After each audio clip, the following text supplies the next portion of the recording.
You know that feeling. You're in some kind of negotiation. Could be big, could be small. Salary, maybe. Buying a car. Even just figuring out where to get dinner with friends. And you just feel stuck. You want what you want, but you really don't want to be that pushy, aggressive person. Well, today we're diving into a completely different way to think about it. An approach that promises, actually, that you can get more without, being that guy. We're looking at never split the difference, negotiating as if your life depended on it. It's by Chris Voss with Tal Raz, came out in 2016. It's kind of a mix, really. Self-help, business book, a bit of psychology thrown in. Really fascinating. And Chris Voss himself, his background is just, well, it's intense. He spent over 20 years as the FBI's lead international hostage negotiator. Just think about that. We're talking international kidnappings, terrorists, crisis situations where people's lives are literally on the line. So the stuff he teaches, it's not just theory from a textbook. It's survival tested. Forged in fire, you could say. Absolutely. And that's what makes the book so compelling, right? He took all that extreme experience and then basically translated it for the business world. He started the Black Swan Group, a consultancy, teaching these exact same tactics to companies, to individuals. So yeah, it's grounded in situations where, frankly, failure just wasn't an option. It gives it this real weight. It's not just academic fluff. Exactly. So that's our mission today. We want to unpack how Voss just flips traditional negotiation ideas upside down. He really goes after this idea that compromise, meeting in the middle is the best outcome. He argues it often just leads to, well, mediocre results for everyone. We're going to explore how using emotional intelligence, tactical empathy, he calls it, can help you get more without any aggression. Okay, so let's dig in. First big idea, and it really challenges what most of us think about negotiation, is this whole thing about compromise. Voss calls it the myth of compromise. Why is splitting the difference potentially a bad thing? And how do those life or death situations really show that, well, sometimes compromise is just off the table? Yeah, it's fundamental to his whole approach. In those high-stakes FBI scenarios, you're not trying to meet a kidnapper halfway, right? You're aiming to win, to get the hostage out safely. So compromise isn't the goal. Understanding is. That's where tactical empathy comes in. And let's be clear, empathy here isn't about agreeing with the other side or feeling sorry for them necessarily. It's about deeply understanding their world, how they see things, what they're feeling, what they're afraid of, what motivates them. And that understanding, that insight, becomes your leverage. It lets you build a connection and subtly influence their choices without making demands. It's empathy as a tool, really. Okay, so empathy as a tool. How do you actually start using it? One of the first techniques he talks about is mirroring. It sounds almost ridiculously simple, just repeating the last few words someone says. How does that actually work? Why is it effective? It seems simple, yeah, but it's incredibly powerful. You literally just repeat the last, say, 1 to 3 key words they said. Like if they say this project timeline is just too tight, you just say calmly too tight. What it does almost subconsciously is signal that you're listening intently, that you want to understand more. It makes the other person feel validated. And because they feel heard, they tend to, well, elaborate. They keep talking, often revealing information or motivations they wouldn't have otherwise. It draws them out without being confrontational.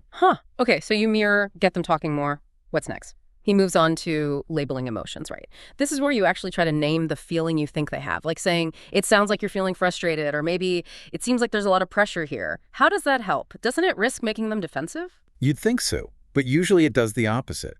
When you accurately label an emotion, even a negative one, it tends to diffuse it. Saying something like, it sounds like you're worried about hitting that deadline, shows them you're paying attention to more than just the words. You're acknowledging their underlying feeling. It validates their experience and builds trust. It shifts things away from feeling like an argument. And interestingly, even if you get the label slightly wrong, they'll often correct you. Like, no, I'm not worried, I'm just annoyed that. And boom, you've got even more insight. It shows you're trying to understand. Right. Okay, that makes sense. Now, here's one that really messes with traditional thinking. The power of no.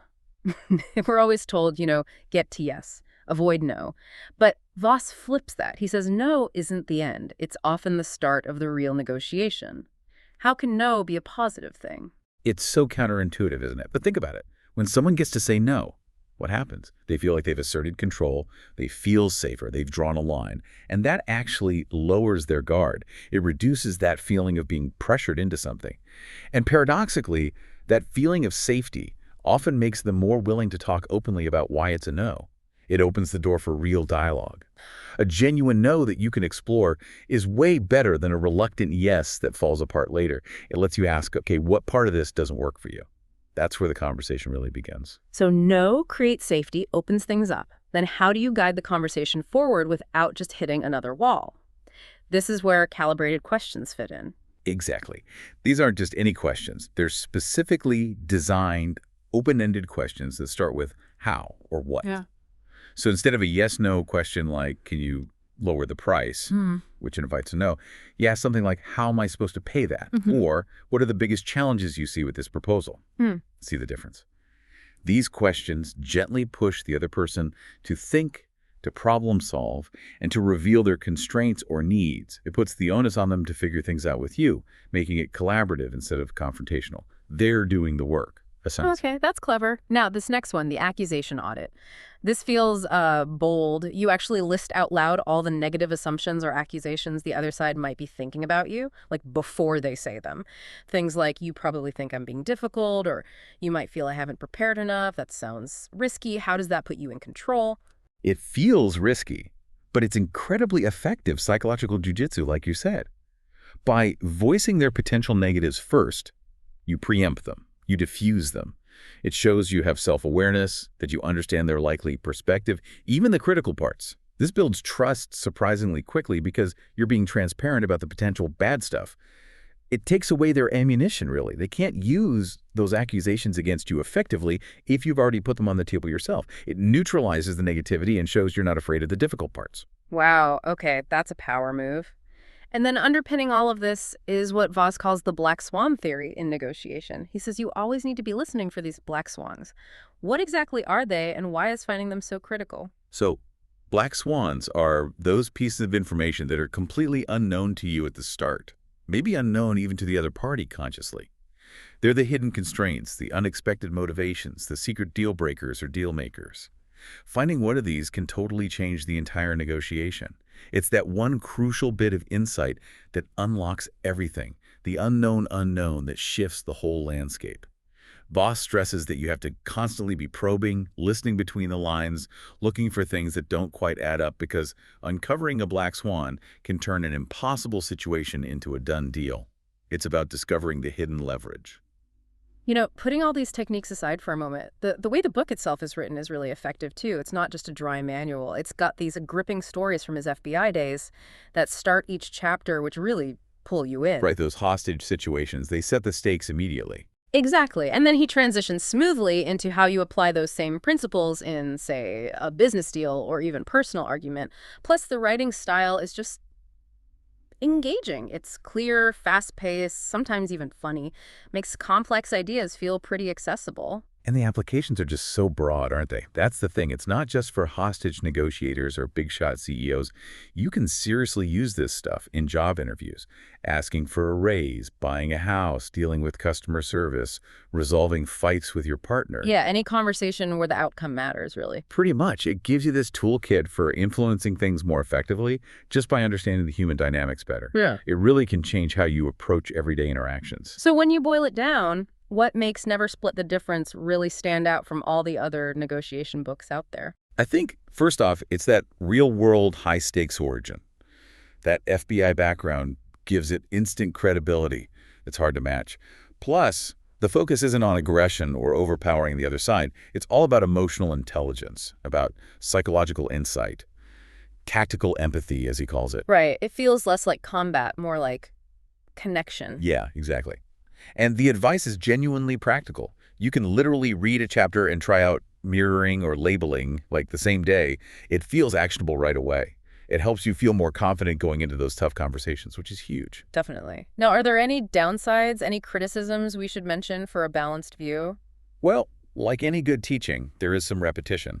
He circles back to the core ideas, mirroring, labeling, empathy quite a bit. Some might find that slightly repetitive. Though, arguably, that helps it stick. True. It reinforces the key points.